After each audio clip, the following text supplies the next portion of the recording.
United States Supreme Court is weighing one of the biggest tests of presidential power in recent history. It is on whether Donald Trump's global tariffs are even legal. This week, justices heard arguments that could decide if the president can use a 1977 emergency law to tax imports from almost every country in the world. The case centers on a law called the International Emergency Economic Powers Act, or IEEPA. It was written to let presidents respond to emergencies by restricting trade, not by raising taxes. But Trump used it to slap tariffs, which are basically taxes on imposed goods as high as 50%, claiming US trade deficit was a national emergency. He said the move was needed to protect American jobs, fight drug trafficking, and fix what he called country-killing trade imbalances. Across nearly 3 hours of arguments, justices from both sides of the ideological spectrum questioned whether Trump had gone too far. Chief Justice John Roberts said, "Tariffs are taxes on Americans, a power that the Constitution clearly gives to Congress, not the President." Justice Amy Coney Barrett asked how an emergency law that never mentions tariffs could give the White House that much control. Justice Neil Gorsuch worried that letting Trump interpret the law this broadly would let any president take over Congress's powers to tax and regulate trade. Several justices also raised what is known as the major questions doctrine. It says that when a president takes big economic actions, ones that can affect trillions of dollars, Congress has to clearly authorize it. The court used that rule to strike down some of President Biden's programs. Now it may apply the same logic to Trump. If the court rules against Trump, it could affect over $100 billion in tariffs already collected. That's money paid by US companies importing goods since February, and fighting out how to refund it could be problematic. Justice Barrett warned that giving back all that cash would be a mess. Lawyers agreed, saying that only a few firms would get automatic refunds while others would have to file protests through US Customs. Trade lawyers predict the refund process could take a year or more, if it even happens at all. I think it went very well. I think the Solicitor General made a very powerful case for the need for the President to have the IEEPA powers, and I believe that the other side, in a way, fell flat on their face.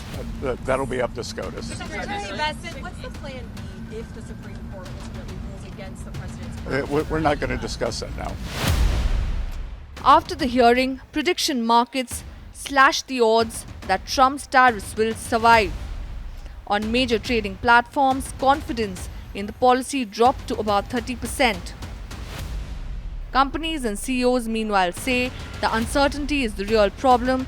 They can't plan investments when no one knows which tariffs will stand and which will be scrapped. Even if the court strikes these tariffs down, experts say Trump won't stop taxing imports. He has plenty of backup options under other trade laws. He can use Section 301 to hit countries for unfair practices, the same law he used against China in his first term. He can reach for Section 232, which lets presidents impose tariffs on national security grounds, even on steel, cars, or furniture. Or Section 122, which allows short-term tariffs for trade imbalances. He could even revive a 1930 law from the Great Depression, the Smoot-Hawley Tariff Act, which gives presidents power to raise duties by up to 50% on countries that discriminate against US businesses. None of these require Congress's approval, though they involve more steps and investigations. I'll tell you, the White House is always preparing for Plan B. it would be imprudent of the president's advisors not to prepare for such a situation. With that said, we are 100% confident in the president and his team's legal argument in the merits of the law in this case, and we remain optimistic that the Supreme Court is going to do the right thing.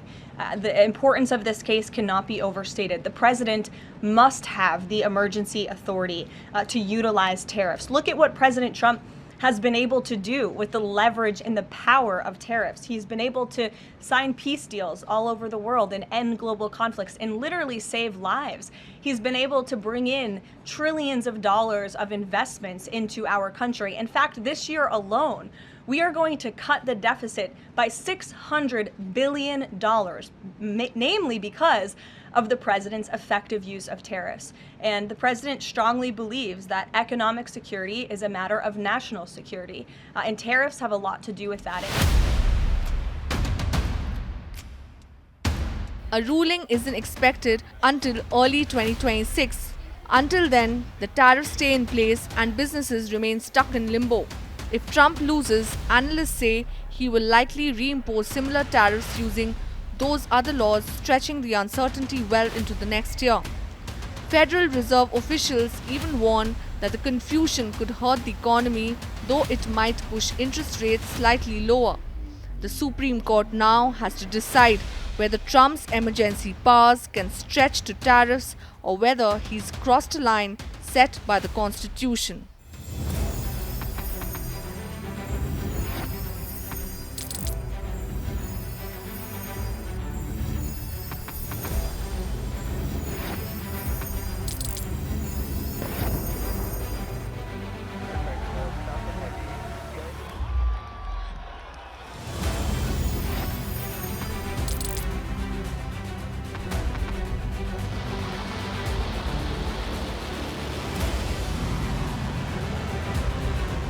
Been fighting so long and so hard that they don't know what the they're doing.